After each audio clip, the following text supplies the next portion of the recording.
afternoon. Oh, whenever.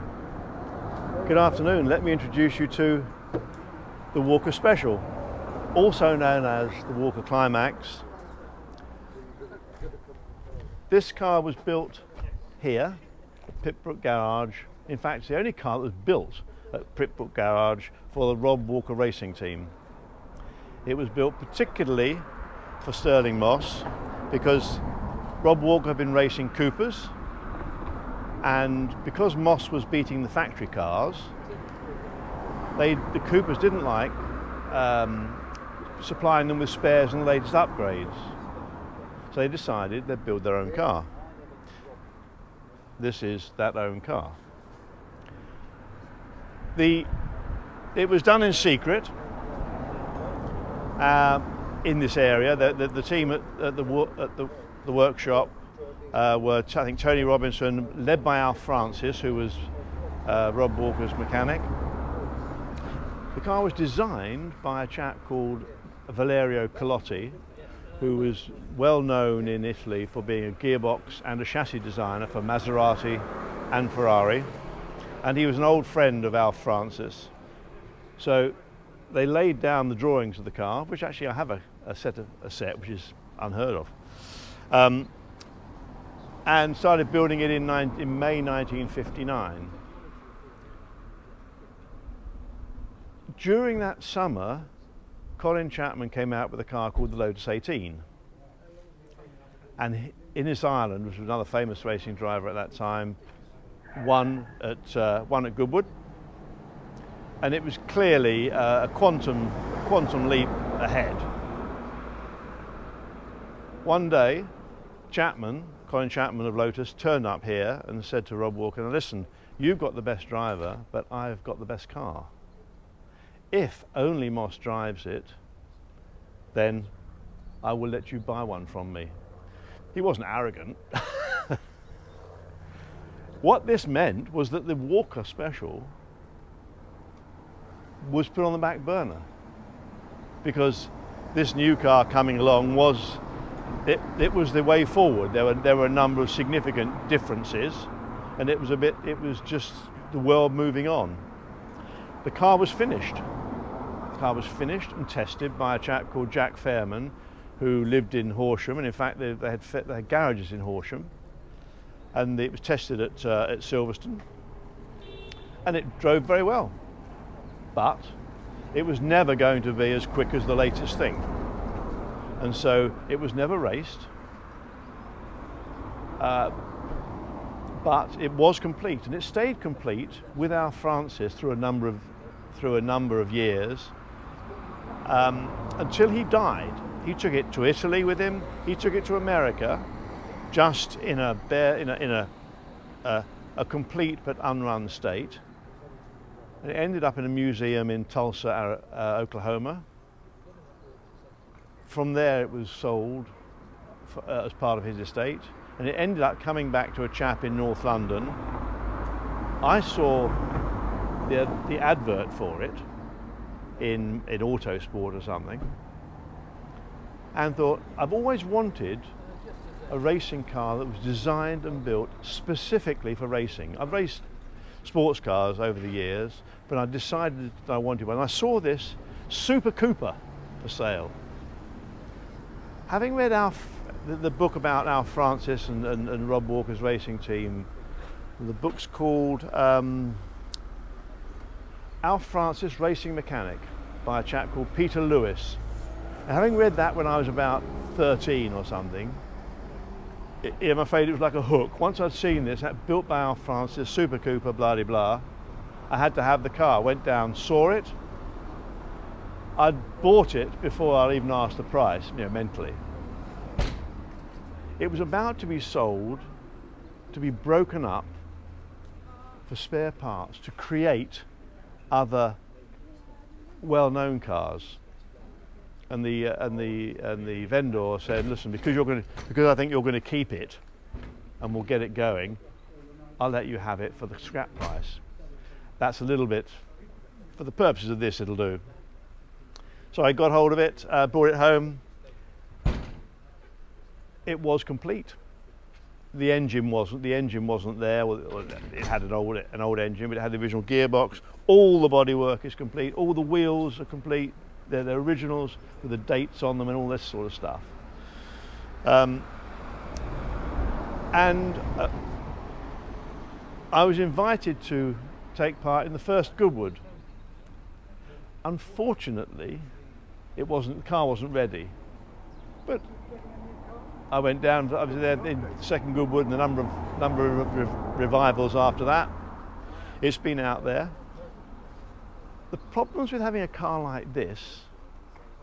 The problems with having a car like this is that it's unique. So when you get in it as a racing driver, you can't just go for it. In fact, when I got in it, it was virtually undrivable because it had never really been tested.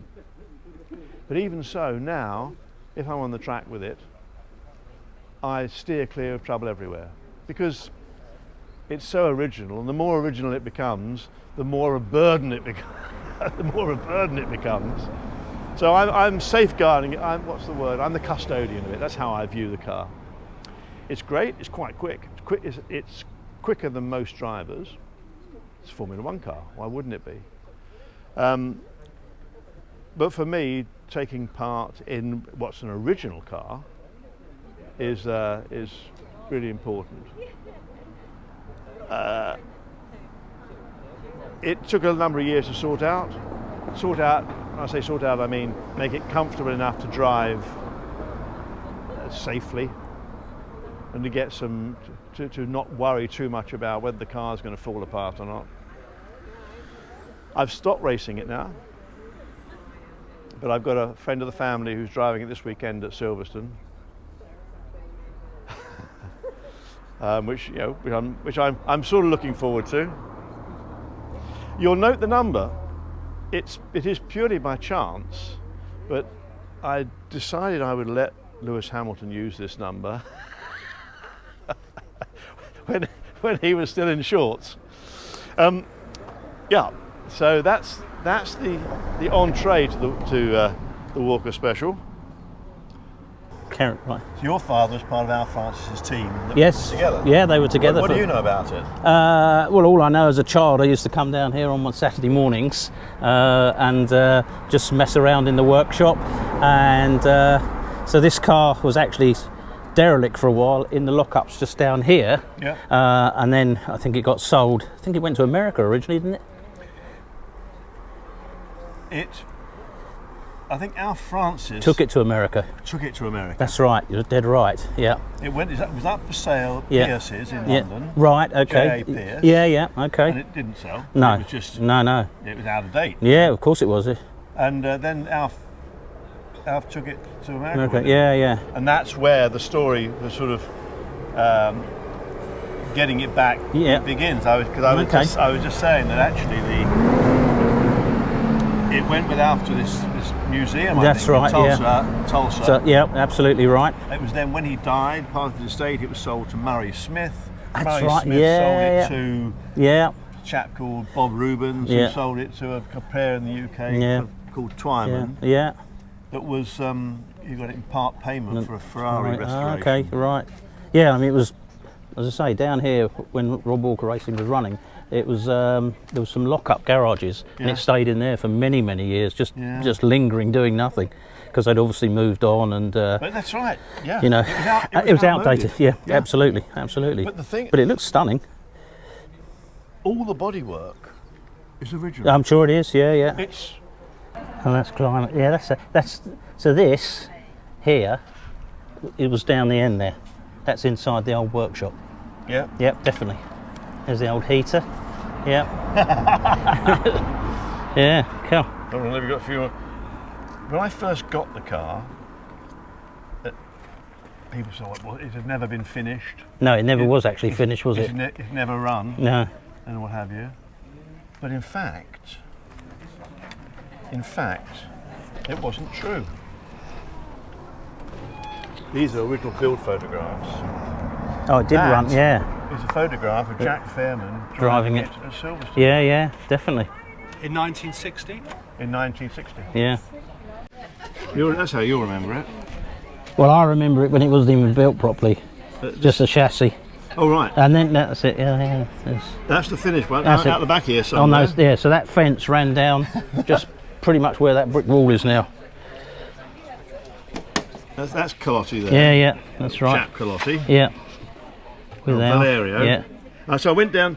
I was going to Athens, and I got my boss to say, "Oh, listen, I need to stop off. I need to stop off and see this chap in Bologna." He said, "Okay." So I went to Modena. Yeah. Saw him. Yeah. And he said, "Come in here to this big boardroom, and this huge oak table. Right. And on the table were all the layout drawings. Drawings. Of this car. Oh, right. Yeah. And these photographs. Yeah. Yeah, he had the photographs copied for me. Yeah. There he is. Yeah. Cool. He had the photographs copied for me. He had the drawings copied for me. That's how you're. Yeah. Exactly. Yeah. And what was quite interesting to date. Because often dating these things. Yeah. So those houses are still there. They're just over the back there. Yeah. Goodness me. Right. I was just showing my grandson just now that dating this. There's a Cooper there. Yep. And here's the car. This is the car that's outmoded it. This is a photograph. That's it. Lotus 18 that won the United States Grand Prix in 1960 with Moss behind the wheel. That's right. Yeah. It outmoded the car that effectively outmoded the Walker. Yeah, it's Tony Cleverly. Which was, of course, the only. It was a Quantum Leap, wasn't it? Quantum Leap. I think that's Right. Tony Cleverly. So when it comes to dating all this stuff, Yeah. I was looking through the photographs. And what's in the background? Lotus 18, number 5 on it. Same as that. I picked that photograph up from Alf's daughter. Oh, right. Katia. Katia, that's right, yeah. Yeah. And so it's just amazing how all these little things come together. Yeah.